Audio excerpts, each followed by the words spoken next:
नमस्कार, day to day news Bharat में आप सभी का स्वागत है। मैं हूं साक्षी चौहान। बात करेंगे खबर की। अदानी मामले को लेकर इस वक्त की बड़ी खबर सामने आई है और देश की राजनीति में एक बार फिर बयानबाजी तेज हो गई है। अमेरिकी माननीय अदालत की ओर से गौतम अदानी, सागर अदानी और मामले से जुड़े एक अन्य आरोपी के खिलाफ कुछ आपराधिक आरोपों के रूप में उन्हें स्थायी खारिज कर दिया है और माननीय अदालत की ओर से उन्हें राहत मिली है। कांग्रेस नेता और लोकसभा में विपक्ष के नेता राहुल गांधी ने प्रधानमंत्री नरेंद्र मोदी पर बड़ा हमला बोला है।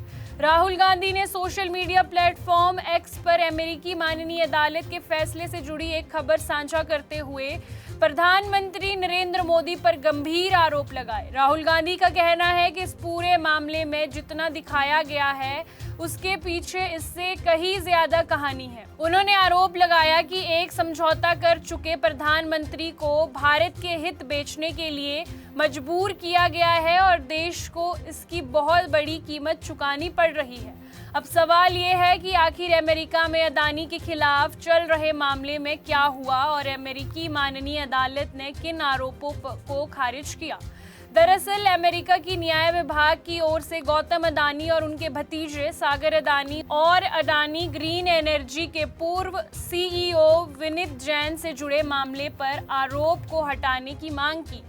अमेरिकी संघीय माननीय अदालत के जज ने इन अनुरोध को मंजूरी दे दी है। अदानी समूह के खिलाफ लगाए गए 3 प्रमुख आपराधिक आरोप थे, स्थायी रूप से जो है वो खारिज कर दिए हैं।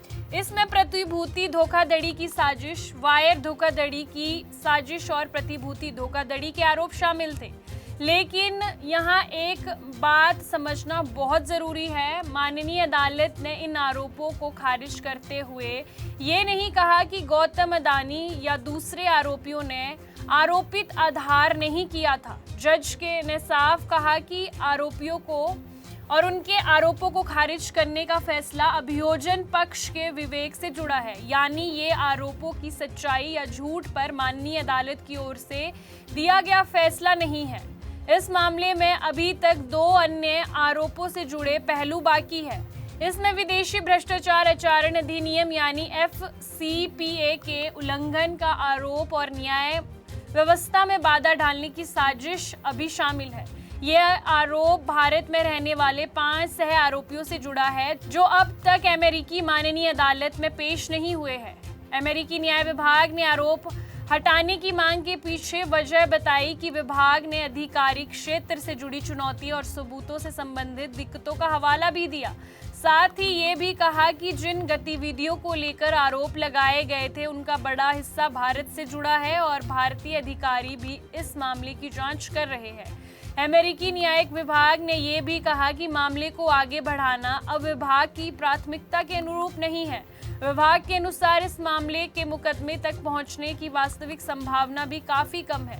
वहीं अदानी समूह इन सभी आरोपों को लगातार नकार रहा था। समूह का कहना था कि इसमें लागू कानूनों के मुताबिक ही काम किया गया है।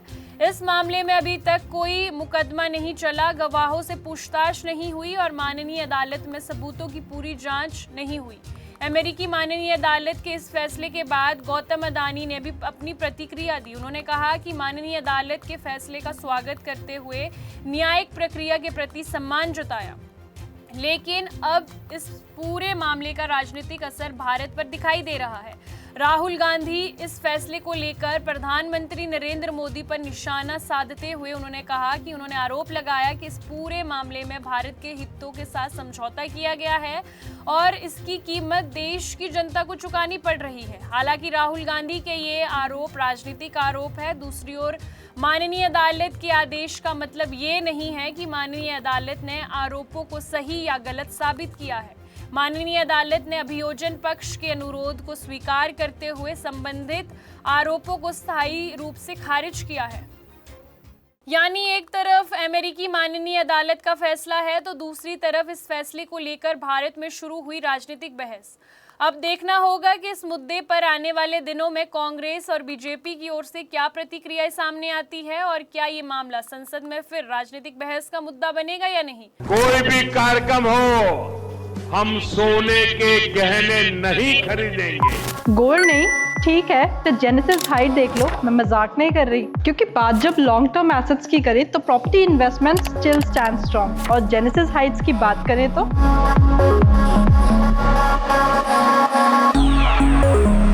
this is a 10.5 acre development with 486 residences only and a 38,000 square feet clubhouse और premium lifestyle amenities।